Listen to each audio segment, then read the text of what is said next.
Hello friends, अनूठी में आपका स्वागत है। आज अर्जुन और धर्म युद्ध की कड़ियों में आगे चलते हुए मैं 51 कड़ी से शुरू कर रही हूँ। 50 कड़ी तक मैंने पहले शेयर किया है, आपने पढ़ा होगा। आज मैं उसके आगे शुरू कर रही हूँ। अर्जुन श्री भगवान के द्वारा समझाए कर्म की विवेचना के बाद भी शंकित है कि संन्यास और योग कर्म क्या है। हम भी इसी श्रेणी के जीव हैं। शास्त्रों का ज्ञान लेने के बाद बुद्धि को केंद्रित करना होता है, कर्म की ओर करना होता है, और यही कर्म होते हैं जो जानबूझकर सही किए जाते हैं। पर जब जानते हुए भी जो कर्म अशुद्ध कर दिए जाते हैं वो कर्म ही होंगे और वो विकर्म ही होंगे, और जानबूझकर आलस्य के कारण जो कर्म किए ही ना जाएं वो अकर्म ही हो जाते हैं। पर संन्यास कर्म है कि जो संसार में रहते हुए भी विरक्ति से कर्म किए जाएं वो कर्म संन्यास के कर्म हैं। पर संसार में रहते हुए विरक्ति होती नहीं जीव की। इस बात को हम इस तरह समझ सकते हैं कि जैसे गृहिणी सुबह सवेरे से बिना किसी लाभ हानि स्वार्थ के एक निर्विकार भाव से गृह शुद्धि करती है, भोजन बनाती है और सभी परिवार के सदस्यों की जरूरतों को ध्यान में रखकर सुचारू रूप से उचित कर्म करती जाती है, वो एक संन्यास है। और जब इस संन्यास में भक्ति प्रेम का समन्वय होता है और पूर्णतया सभी कर्म अप्रत्यक्ष रूप से ईश्वर को समर्पित होते जाते हैं और शरीर मन वाणी इंद्रियों और आत्मा के साथ युक्त होकर और जोड़कर सभी कर्म और परिवार के सदस्य ईश्वर रूप में दृष्टिगत होने लगते हैं, तो वही कर्म का योग रूप हो जाता है। इसीलिए श्री भगवान कहते हैं कि संन्यास कर्म योग के बिना संभव ही नहीं। इसका मतलब यही है कि पहले शरीर बुद्धि मन इंद्रियों और आत्मा के साथ चेतन अवचेतन के साथ श्री भगवान से जोड़ना है, और वही भक्ति प्रेम की धार संपूर्ण ब्रह्मांड के जीवों के प्रति अपने भाव और कर्म में बहानी है। और फिर उससे जो निर्विकार भाव उत्पन्न होगा वो संन्यास भाव होगा, और फिर यही कर्म योग रूप हो जाएगा। इस प्रकार के भाव से कर्म करने वाले जीव को कोई दोष नहीं होता। जैसे गौतम बुद्ध ने अंगुलीमाल को अपनी शरण में लिया और एक कातिल से आनंद बन गया, उसे संन्यास और योग कर्म की शिक्षा दी। इसी प्रकार जो कसाई है और बकरा मुर्गा या अन्य पशुओं की बलि देकर उनका मांस खाते हैं और खिलाते हैं, उनसे जिद करते यदि पशु छुड़ा दिए भी लिए जाए तो भी वो कसाई ही रहेंगे और जीव हत्या नहीं छोड़ेंगे। तो जीव हत्या रोकने के लिए कसाई को ही दया करुणा सहृदयता और प्रेम से संन्यास और योग कर्म सीखना होगा, और उसके लिए पहले स्वयं को सूरज के समान ज्ञानवान और श्रद्धा का पात्र बनना होगा कि कोई भी जीव शरण में आकर प्रकाशमान हो सके और हिंसक सम्राट अशोक से अहिंसा का पुजारी महान अशोक बन सके। कड़ी 52। कमल का पुष्प बुद्धि और ज्ञान का प्रतीक है। जितना विशाल कमल और जितने दल का कमल उतना ही ज्ञान का विस्तार। ज्ञान प्रकट होने पर जो अपने ही संसार यानी शरीर और इंद्रियों की वासना से मुक्त होकर संन्यास ले वो ही योगी होता है। जिस प्रकार कमल अपनी लंबी पतली परंतु नलिका के समान नाल से पानी और कीचड़ का पोषण लेते हुए भी विरक्त भाव से सौंदर्य की पूर्णता रखता है, उसी प्रकार जीव को भी अपनी बुद्धि से पार ब्रह्म तक की नलिका को खोखला यानी रिक्त रखना है, जिससे संसार के कीचड़ में रमे हुए ईश्वर प्रकृति के तत्व जो भक्ति रस से भरे हुए हैं और ज्ञान के जल से पूर्ण हैं, जीव रूपी कमल को विशालता, आध्यात्म, संन्यास और योग तक पहुंचा सकें।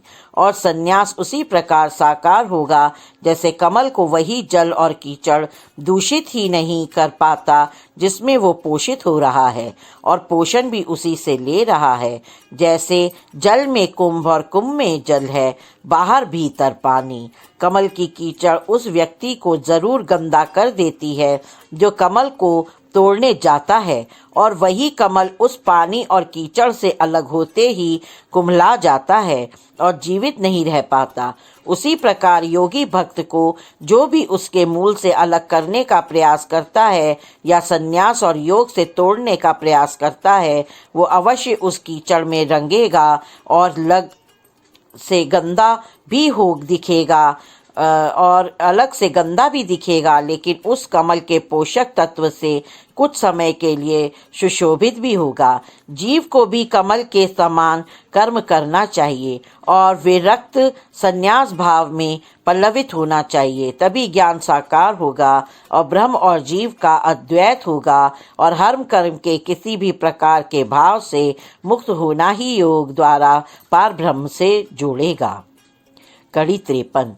श्री भगवान कहते हैं कि जो जीव आत्मज्ञान के द्वारा इंद्रियों को नियंत्रित करके भूख की परिधि के पार हो जाता है और किसी भी प्रकार की भूख से मुक्त होकर तृप्त हो जाता है, वो मुक्त हो जाता है और सदैव तृप्त रहने के कारण शांत और आनंदमय रहता है। श्री भगवान कहते हैं कि सृष्टि की रचना भी श्री भगवान से हुई और पालन भी श्री भगवान से होता है और सब कुछ श्री भगवान में ही विलीन होता है। पर इतना सब होने के बावजूद श्री भगवान कुछ नहीं करते और हर कर्म से मुक्त हैं, क्योंकि सब कुछ श्री भगवान की ऊर्जा से उत्पन्न माया की ऊर्जा से क्रियान्वित हो रहा है और स्वतः होता जा रहा है। श्री भगवान किसी भी जीव के द्वारा हो रहे कर्मों से मुक्त हैं और जीव जो भी कर्म कर रहा है उसके किसी भी पाप या पुण्य से श्री भगवान मुक्त हैं। जीव के अपने कर्म अपनी ऊर्जा से हो रहे हैं, जो जीव के अपने अर्जित ज्ञान की ऊर्जा से होते जाते हैं और श्री भगवान की माया की ऊर्जा द्वारा उनको श्री भगवान तक पहुँचने से पूर्व ही जीव तक वापस उसी के कर्मों के रूप में प्रत्युत्तर की तरह परिवर्तित कर दिया जाता है। और जब जीव अंत में श्री भगवान में मिलता है तो अपने कर्मों की ऊर्जा को श्री भगवान की माया की ऊर्जा में सोखते हुए केवल श्री भगवान के रूप में ही होकर मिल जाता है और फिर कर्मों के अनुसार उस जीव की वही ऊर्जा जो माया की ऊर्जा में अवशोषित हुई थी, पुनः श्री भगवान से उत्पन्न हुई ऊर्जा से मिलकर अपने पूर्व कर्मों की ऊर्जा के अनुरूप ही प्रकट होकर पुनः कर्म करती है और ज्ञान अर्जित करती है और तब तक इसी प्रकार ये प्रक्रिया चलती है जब तक जीव इस भूख से मुक्त होकर तृप्त नहीं हो जाता और पाप और पुण्य के अंतर्द्वंद से मुक्त होकर आनंद रूप नहीं हो जाता है। कड़ी 54। श्री भगवान कहते हैं कि जीव को अपनी ऊर्जा का आभास नहीं होता और सब पूर्व कर्म विस्मृत हो जाते हैं और ये जीव के अपने पूर्व जन्म के कर्म के आधार पर ही होता है और इसी के कारण अज्ञान उत्पन्न हो जाता है और अज्ञानता के कारण जीव माया की ऊर्जा के प्रभाव से संसार के झूठ और को भी सत्य सा जानकर इसी में लिप्त होता जाता है। परंतु जीव जब मुझ में ध्यान लगा कर रखता है तो उसे ज्ञान होने लगता है और धीरे धीरे माया की ऊर्जा का प्रभाव कम होने लगता है और जीव को संसार की क्षुद्रता का आभास होने लगता है। जैसे सूरज को कभी भी अंधकार नहीं होता क्योंकि वो स्वयं में ऊर्जा का स्रोत है, उसी प्रकार जब जीव को श्री भगवान में ध्यान लगने लगता है तो उसका अज्ञान उसी प्रकार काली घटा सा छटने लगता है और सूरज रूपी ज्ञान का प्रकाश उसे सही मार्ग दिखाने लगता है।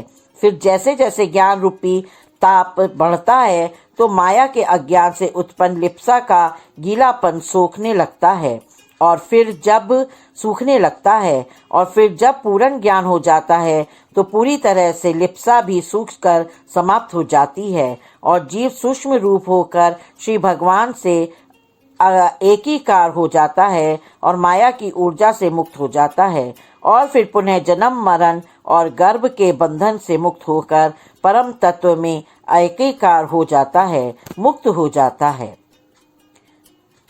कड़ी 55। श्री भगवान कहते हैं कि ब्राह्मण और वो भी अच्छे परिवार में जन्म लेने वाले ब्राह्मण। अब समझने वाली बात यही है कि ब्राह्मण ही क्यों? ब्राह्मण यानी ब्रह्म का जिसमें अणु हो, अंश हो, तत्व हो। अब ब्रह्म का अंश तो सब में है क्योंकि आत्मा ही ब्रह्म रूप है, परंतु यहाँ यही समझना है ब्रह्म तत्व सब में है, परंतु इस ब्रह्म तत्व का संज्ञान केवल ज्ञान के उत्पन्न होने के बाद ही होता है। ब्रह्म की अंश का ज्ञान होना अपने भीतर और उस तत्व के ज्ञान के बाद बुद्धि को उसी तत्व की पराकाष्ठा तक ले जाना ही ब्राह्मण होना है। और वो ही जीव ब्राह्मण या पंडित होता है जो चर अचर सब प्राणियों को, जीवों को, सुर असुर, दैत्य दानव, पशु पक्षी, पर्वत, नदियां और संपूर्ण ब्रह्मांड को स्वयं के भीतर एक तत्व में महसूस करता हो, समान भाव से हर परिस्थिति को देखता हो, ना कष्ट हानि में शोक करे, ना लाभ और सच के पल में आनंदित हो। यानी हर पल परिस्थिति परिवेश में समान भाव रखते हैं और भाव से ऊपर उठकर समान रूप से आनंद और शांति के भाव में स्थित रहने वाला ही पूर्ण ज्ञानी है, पंडित है, ब्राह्मण है या ब्रह्म स्वरूप उसी को कहते हैं। Thank you so much friends. अनूठी में आज बस इतना ही हम शेयर करेंगे। आगे की कड़ियाँ मैं आगे शेयर करूँगी। राधा स्वामी। जय श्री कृष्णा।